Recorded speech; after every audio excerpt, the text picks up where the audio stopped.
We are loading the engine. You can see we're already having the issues here. We have a bunch of plugins that aren't working anymore. Oh, it is counting down. It's loading. It's happening. I gotta get back to work. Okay, hello. Oh, we're getting there. It's been 20 minutes, and all I've gotten to is a massive failure to load. So this right here is a very simple, small project that I abandoned a long time ago. This was the first thing I tried to build in Unreal Engine. If you have been the type to learn new tools and just pick up random hobbies left and right, you might also have this disease where you start off way too ambitious, thinking that you could pull something off, and then you learn that you totally can't. This was my first thing that I put together in Unreal Engine, and the idea was to just like make an RPG game where you're a cat. Oh my god. The only reason that I abandoned this is because I basically realized that I was in over my head trying to build a game from the ground up, and I needed to like learn some more basics. This was like one of the first things I started putting together. It's got a few good things going for it. I think I've actually mentioned this guy's models in another video. I just love the way he designs his stuff. It's like Pixar adjacent adorable stuff. So using his models and then using the Assetville, I think it's the Assetville pack buildings. This was just like first attempt at building something that would essentially be just a Stardew ripoff, because I think when you're learning how to use a new tool, copying something you know really well is a good way to learn. It's not a good way to be, if you're an artist, make your own stuff, come up with your own ideas, but when you're learning a tool, it's really helpful to just like copy something you know really well. That's why when you're in art school, they make you like repaint stuff. And do they do that? I don't even know. I never went to art school. All of this is programmed from the ground up using like YouTube tutorials. I was pretty happy with like, you can actually shop in the store and like it'll put stuff in your shopping cart and then you go and check it out rather than like just going to like an interface. There's some really obnoxious asset flips out there that use this cat that I've stumbled upon. And what's worse is it's on the Nintendo Switch using AI art to advertise it, and it is barely a video game. And then it's just like the Assetville packs, and I don't know, dude, just the the way this guy puts together his stuff is just so cute. Oh, yeah, the thing that I like is the stuff appearing above his head.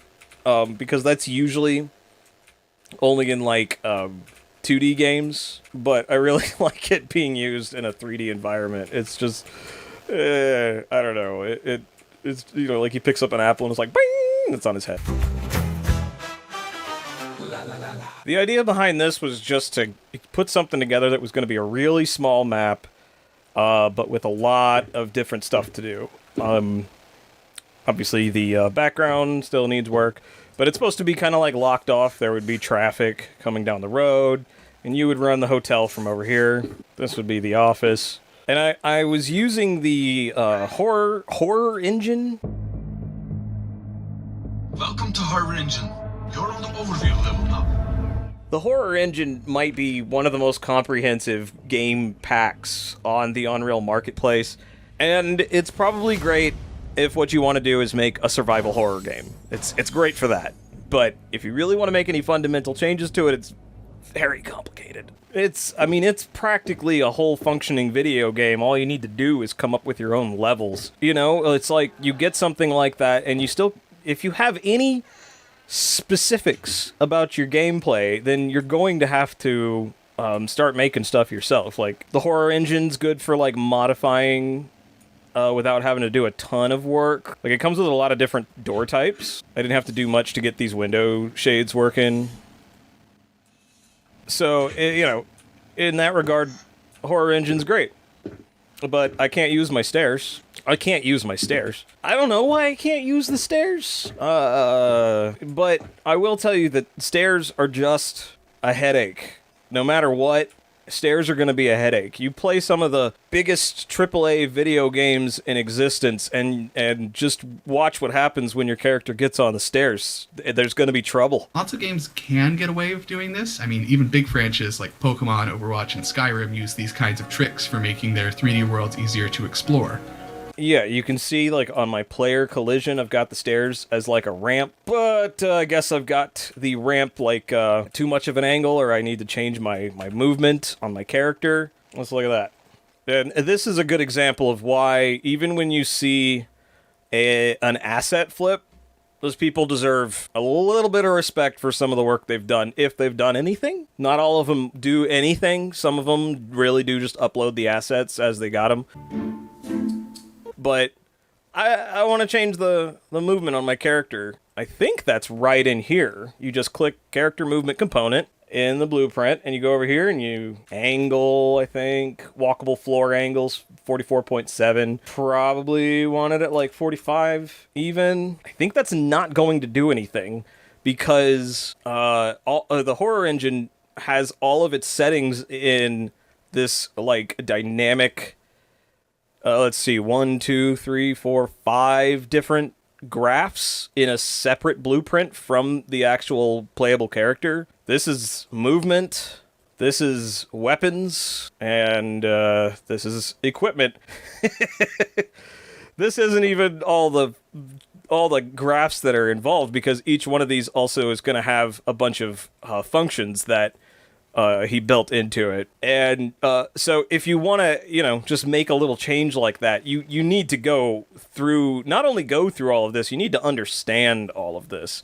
And then the other thing that started to kind of create a problem with this particular map. So I wanted it to be this sort of hotel manager thriller kind of game. Where you gotta keep an eye on all these people. One of the first things that I needed working was gonna be just NPCs, and the NPCs had to be pretty dynamic. If you're gonna have a really simple small map like this, then you need to make up for that with game complexity. You'd think you could just go and grab some NPCs and just go get an asset pack for that and just tell them what to do. And this particular asset pack that I got, it started off pretty good. So I did just grab an asset pack. I haven't been in here in a while. I think this is the one I modified. Oh wait, navigation. Oh, you need the nav mesh in order for characters to walk around at all. So there we go. That should get them moving. There she goes. Okay, right. You can put these little basically goal markers around, and your NPCs will start kind of walking around to these different goals. But see, that's the thing, is that that's great. To be able to just throw a couple of tools in here and have characters walking around like that, it's great. But it does start to fall apart pretty quickly. For instance, what if I put this guy up here? So now she needs to go to the second floor. She's not even gonna try. Okay, see, that's the problem, is the nav mesh isn't registering this as a slope. It's just a block. I would have to either modify the collision of these stairs or modify some setting in here somewhere. I don't know. And I'm not saying that this is unfair or that it should be easier than this. I'm just saying it's not as simple as get the NPCs and they'll just do the things. You have to understand nav mesh volume bounds. That's where this one started to die. What I wanted to do was just throw something together and finish it, because I just kept hearing about this asset flip thing, and I didn't want to make an asset flip as something to sell to people. I wanted to make an asset flip as a personal goal where I could just go okay, I've finished something. And once I realized that this map was going to be, this whole small map thing was going to be completely useless without getting into some heavy AI programming, I was like, okay, we'll backtrack, we'll do something else. And I thought, what if I just made the whole thing a cockroach simulator? I made my character, the player character, is really small. And I love this. Like, that sound you're hearing is like, I think it's just actual, like, people footsteps, but I, like, pitched it up, and it's so unsettling now. Even though the textures are kind of, like, blown out, like, you know, it's really not. It's still really appealing to look at, and it's totally playable. Because it's like, okay, so you're a cockroach in a motel. What are some things you could do? And it's like, you'd have to go looking for food. Let me see if I can remember. Control. Okay. Yeah, so control to, like, flatten out, and then, like, you can't pan and move your head around, but you can squeeze under things. And then I had to, like, texture up the carpet because you're going to be down here, so... And it's like, you gotta find food. So I find some food. Start snacking on it. And, you know, there would be, like, an energy bar or something that would go along with that. Squeeze under the door. Okay, that still needs work. And then, the other thing you'd have to look out for, insecticide. You know, so, like, the main villain would be probably, you know, like, the manager, or, like, pest control people coming in, you know, and maybe you could come in here and, like, sabotage the bottles and stuff. It wouldn't even take much work to build that out and turn it into a full game. If you want something done right, you gotta start working hard for it. And there was one major thing missing from just like the basic controls of this as a cockroach game. If there's anybody out there who knows more about making video games than I do, then you already know what the problem is. Because I learned what the problem is. So, no super smart Unreal Engine programmer has made an asset pack for climbing on walls. They have them for climbing, like normal video game climbing, like going up vines and ladders and stuff.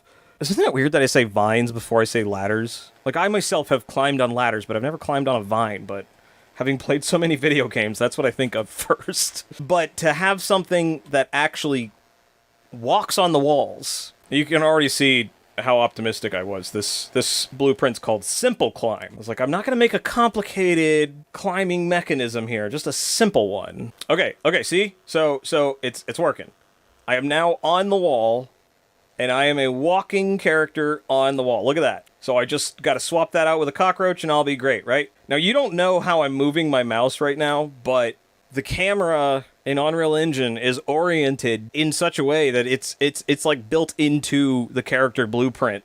So gravity's supposed to be putting it. I don't even know if that's what I did. How am I doing this? Okay, yeah, so I'm basically like using a line trace that goes to the wall, then set the gravity direction in the direction of that wall. Even though the gravity direction is in this wall, the camera still thinks you're on the ground. So basically, I had to build a whole logic for when you're climbing on walls and then when you're upside down. It's safe to say this isn't enough, and I probably need to start over with the entire wall crawling mechanic. Oh my god, it's impossible to control. And see, now the camera is just like permanently messed up. You can climb on slants. And the issue with all of this is that, like, when you make a character that climbs on walls, all of the wall climbing mechanics that you can find in the Unreal Engine marketplace, they're for making the person crawl on the wall like this.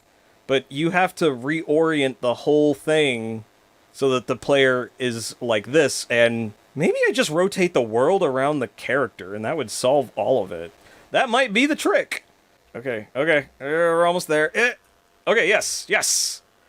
See, now the camera kind of makes sense when you're upside down. That part I did work out. But, you know, you would want this to be like really instantaneous like that. It looks pretty good, but I'm telling you, like, the camera control on this is all messed up. But, as you can see, I never moved those control mechanics over to this. I mean, it's difficult enough just to get a quadruped playable character in Unreal Engine. But the point isn't that it's impossible or that it's too hard.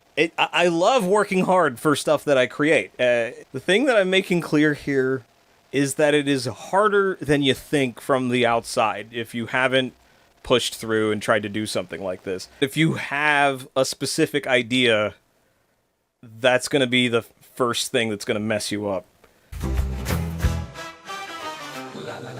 So this one is kind of built out of basically 2 asset packs and a bunch of other little stuff. Modular Victorian house that I used in my Scooby-Doo. I put up on my Instagram. Great textures, great little pieces of things, walls that go together great and you don't have to futz with a bunch. This was another one where I wanted to make something really small and simple. The outside of the map, it looks like crap because you're supposed to kind of be like locked in the house for this one. This was like the last thing that I was putting together that I just said, I'm not using the horror engine anymore. Because even though it comes with so much like pre-built stuff in it, every time you want something kind of specific done, it's easier to just build it yourself rather than to modify something. There's this fountain out here, and I wanted a fountain outside, and you see, like, it's quiet when you're inside, and then it's like the sound disappears when the door's shut. There's a really simple way to do that in Unreal Engine, but the horror engine, I really don't know how to say it, but basically, because of the way the horror engine is built, sound occlusion is a big pain in the ass. So this was something that, again, I wanted it to be just like a small map with some really simple gameplay. The guy's like got a wrench and he's working on something. Here's this lady standing outside like this Victorian era place with some big old pipes in the background. There's a guy just chilling with a candlestick. And these are clues, you see. Some of you are going to start figuring out. This is like, so it'd be like this big Victorian mansion with all these guest rooms upstairs. And all the guest rooms have like these different styles. Obviously, all of it needs like way more decoration, and I think I made 6 guest rooms, all with like different themes in them. Somebody watching has figured out what's going on. The 5th guest. And then this is like the room of the murder victim with the body on the wall there. Well, let's go downstairs. This will make it make sense.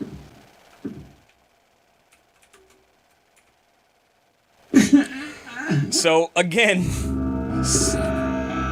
I don't know what's wrong with stairs. It might just be the horror engine again. Maybe the horror engine just really can't handle stairs. Because in a minute, I'm going to show you something where I didn't use the horror engine, and it has stairs.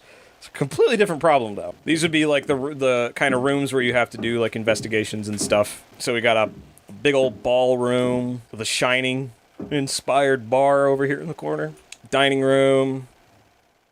Place settings for all the 6 guests. We got a little kitchen in here.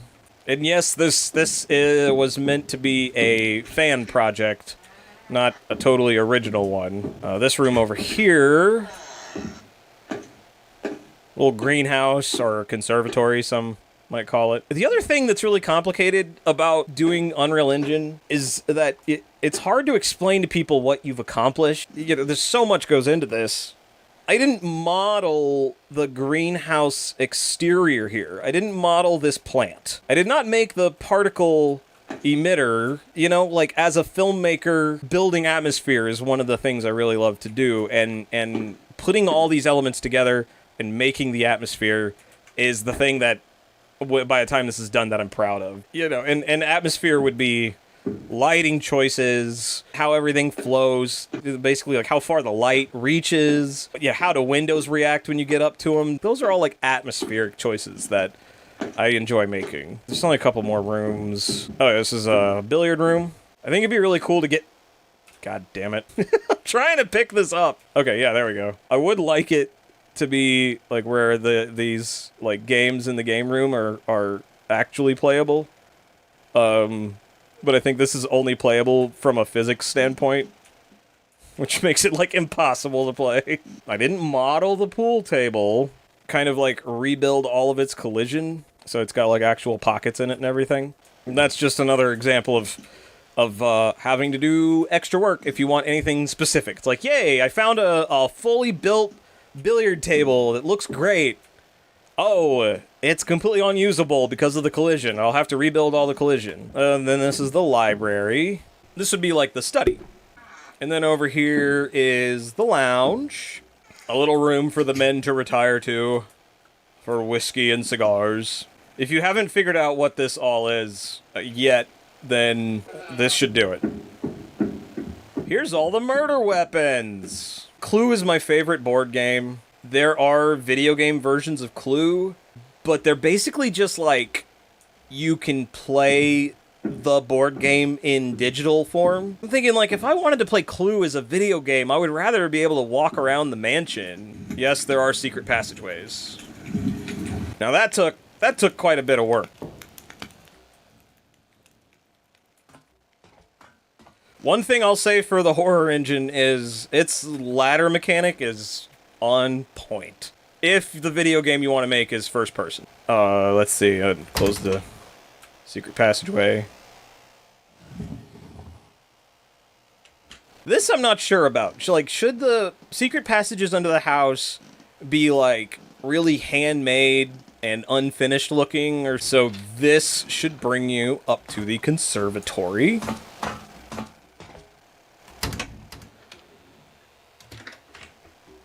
And then there's one more secret passage. This one's actually kind of funny. Just take this rug. Well, yeah, I just like that the rug is just totally needs more work. I will say, if anybody out there is planning on using the horror engine, just extend the line trace on interaction, because it's really not very good. You have to crouch down to pick up anything off the ground. And come up through the kitchen.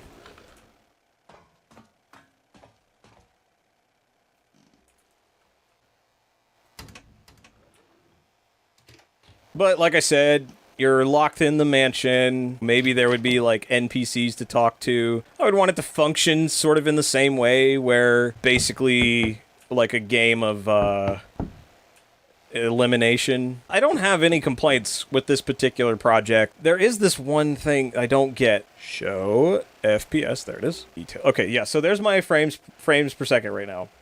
Obviously this is not optimized. Did you see what happened there?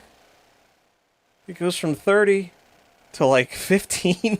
I don't know why that is. This is like the smallest map that I've made. The FPS is completely screwed if I look in this direction. So, spoiler, it's, for some reason, it's the trees. A lot of these are low poly trees at this point. And it's not even the trees themselves, it's the light hitting the trees. It's also just some weird artifact that comes with the horror engine. So this is my Clue ripoff. This is another, just ongoing project because, like I said, this is my hobby.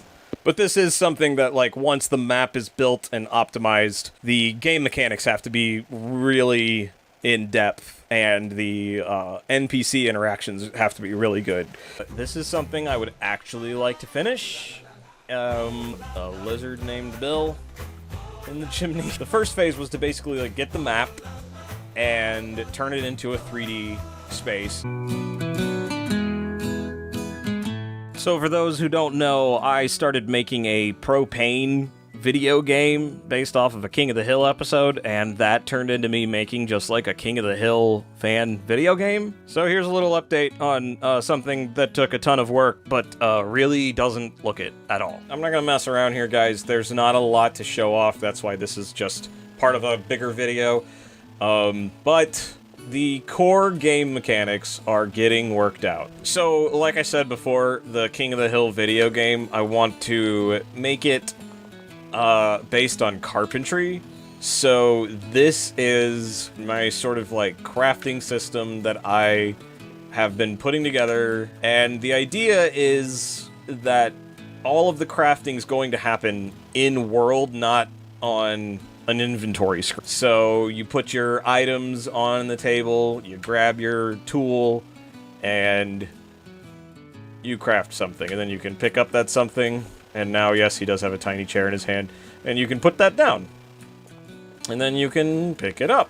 And then you can put it down again. That's it! Oh wait, no, I think I did make another, there's another item that can currently be crafted. Let's see, and then get out the hammer. There we go. It's a box. Amazing. So with that working and the lawn mowing mechanic is coming together, the next thing's going to be getting Strickland Propane up and running. I think going to work each day, earning money, making sales, that's going to be another core part of the gameplay. And once I get all three of those pillars of the gameplay working together, then I can get into what the actual objective of the game is going to be. And I've got an idea, so tune in. In the meantime, I think the next King of the Hill video is probably going to focus on finishing Bill's house and finishing Boomhauer's house. Unless there's like other places around Arlen, Texas that you guys would be interested in seeing built out, just, immortalize your thoughts in the comment section of this YouTube video.